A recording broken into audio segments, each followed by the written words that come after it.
Olá pessoal, esse vídeo vai falar sobre um dos novos tipos de colonialismo que aconteceu durante o século XIX, conhecido como imperialismo ou neocolonialismo. O que foi, quais as características, quais as potências, quais os objetivos, e quais que foram as consequências que a gente teve desse assunto tão importante chamado de imperialismo ou neocolonialismo, tá? Mas antes de explicar neocolonialismo para vocês, eu vou primeiro fazer uma comparação com o colonialismo, do século XV e XVI e depois fazer essa comparação com o neocolonialismo, com o novo colonialismo. Tá? Então, vamos lá, vamos começar. Então, primeira coisa, o que foi o colonialismo? O colonialismo ele acontece no século XV, depois vai para o século XVI, acontece principalmente no século XVI. Durante o século XV, final do século XV, 1492 e durante o século XVI, a gente tem duas grandes potências europeias, Portugal e Espanha, que são as primeiras potências navais do seu tempo, que vão conquistar territórios na América, nesse episódio conhecido como as Grandes Navegações. E durante esse período, essas grandes potências europeias vão atravessar o Oceano Atlântico para chegar aqui na América e colonizar a América. O objetivo deles era ouro, porque eles estavam vivendo num sistema chamado de mercantilismo, no qual você tinha o metalismo. Riquezas eram importantes e principalmente metal precioso era importante. Então, o grande objetivo dos países europeus, quando eles chegavam aqui, era encontrar ouro. Mas eles precisavam justificar isso de alguma forma. Eles precisavam dizer que eles estavam fazendo uma coisa boa. E a forma como eles justificaram isso no século XV e XVI foi através da religião, através do processo de catequização. Ok, estamos invadindo uma terra, tirando a riqueza dessa terra e matando as pessoas que estão lá. Mas nós estamos fazendo uma coisa boa, nós estamos levando a mensagem do amor de Deus para essas pessoas e fazendo elas se catequizarem, elas se converterem ao cristianismo. Então a justificativa que você teve foi uma justificativa religiosa. Durante o século XIX, a gente tem o surgimento de um novo tipo de colonialismo, conhecido como neocolonialismo ou também como imperialismo. Esse imperialismo ele acontece predominantemente no século XIX, tá? Então, lá começo dos anos 1800 até começo dos anos 1900 mais ou menos. As grandes potências europeias que nós temos aqui são principalmente Inglaterra e França. Não é só Inglaterra e França, tá? Você tem principalmente Inglaterra e França. Você também tem Alemanha, Itália, você tem Bélgica, Portugal também um pouquinho, mas você tem principalmente Inglaterra e França.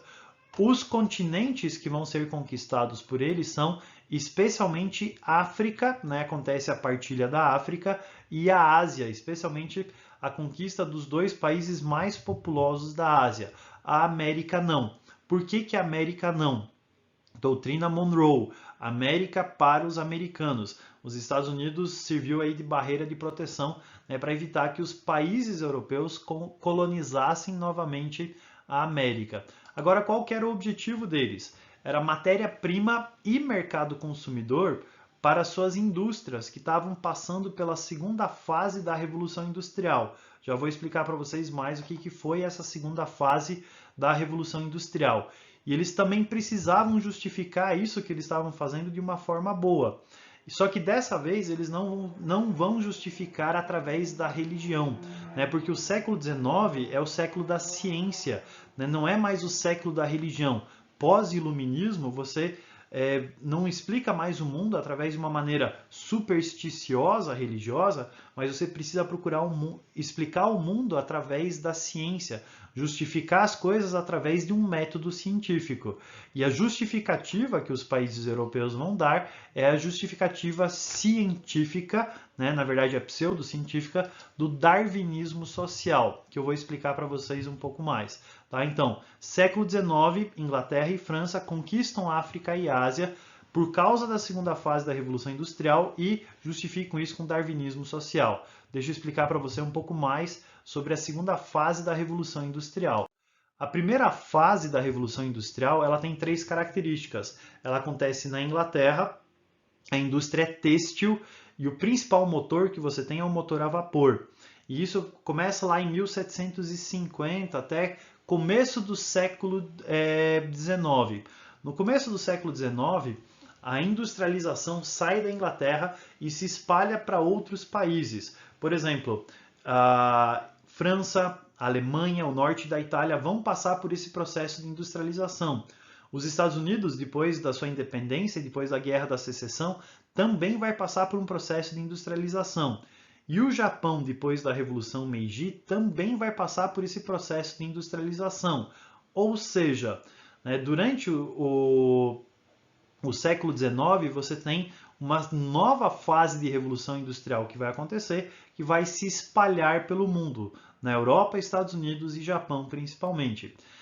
Esses países eles têm um novo tipo de indústria, e essa indústria é a indústria metalúrgica, a indústria do aço.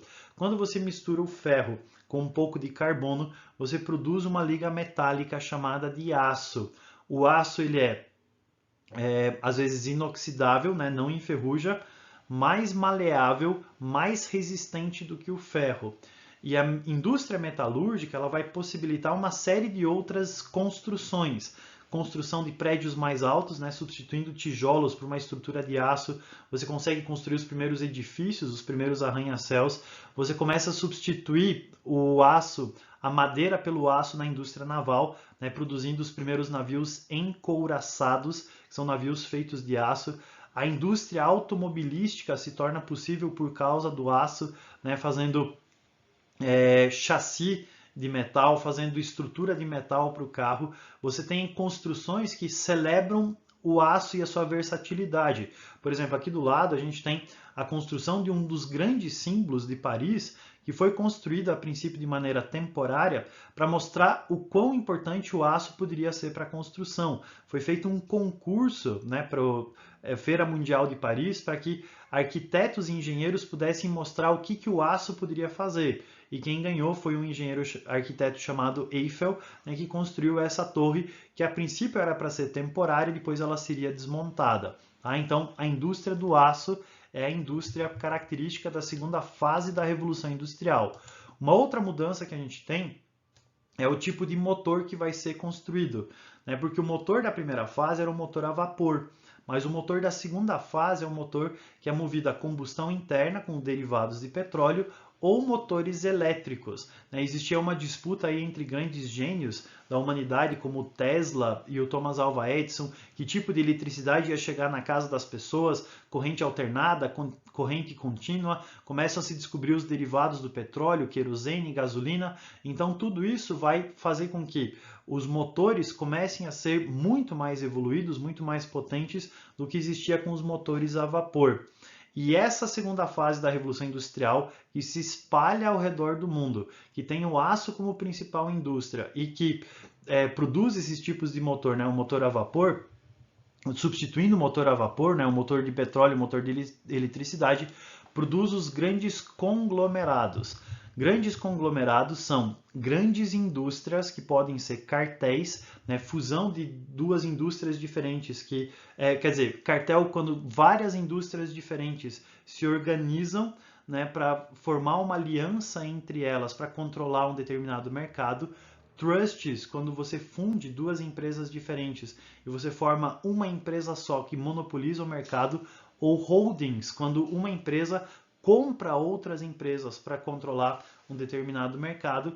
Esses grandes conglomerados eles vão ter uma atuação muito importante, ou seja, surgem grandes indústrias poderosas o suficiente para influenciar os seus governos de seus países a conquistarem novos territórios para fornecer para eles matéria-prima e mercado consumidor.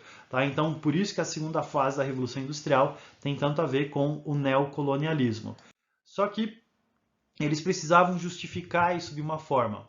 E a forma como eles vão justificar é através do darwinismo social. Darwinismo social é a crença de que o homem branco ele era superior, cientificamente superior a todas as outras etnias, a todas as outras raças, e ele tinha uma espécie de responsabilidade por isso. Então deixa eu explicar isso para você. Existia uma crença pseudocientífica naquele tempo que classificou os seres humanos em raças, e essas raças elas foram classificadas entre as mais atrasadas e as mais evoluídas. E a ciência daquele tempo tentava comprovar que o homem branco ele era mais inteligente e por isso superior às outras raças. E eles tentavam fazendo isso medindo o crânio. Eles mediam o volume que o crânio podia ter, mostrando que o homem branco ele tinha uma capacidade cerebral maior, porque o volume do seu cérebro era maior do que os outros. E tentava se comprovar cientificamente que o branco era superior às outras raças.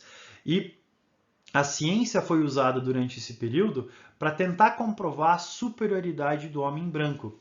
E o homem branco europeu, né, especialmente o branco caucasiano, ele se via como superior a todas as outras raças.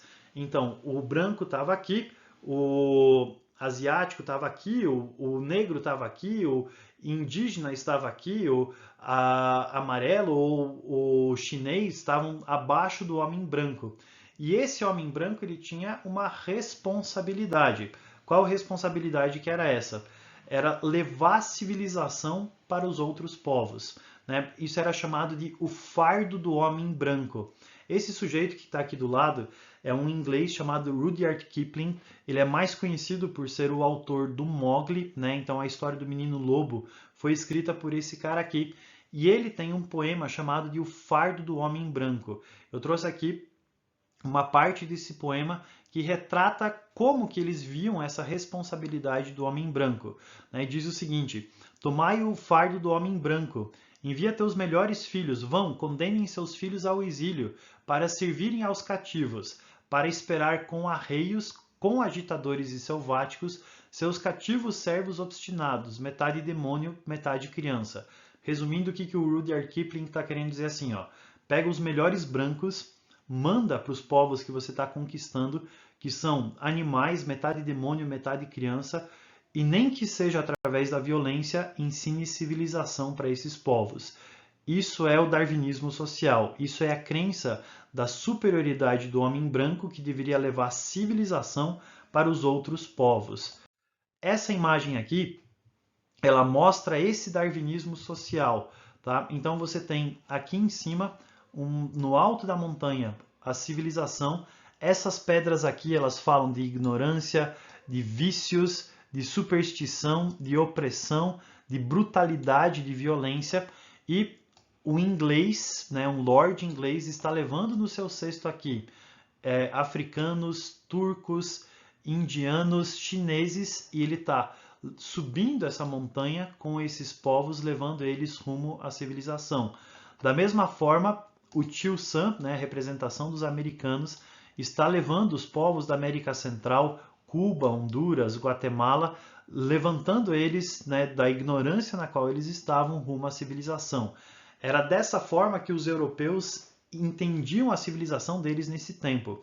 Os europeus, os brancos, se viam como superiores e tinham a obrigação moral de levar civilização para esses povos atrasados e selvagens.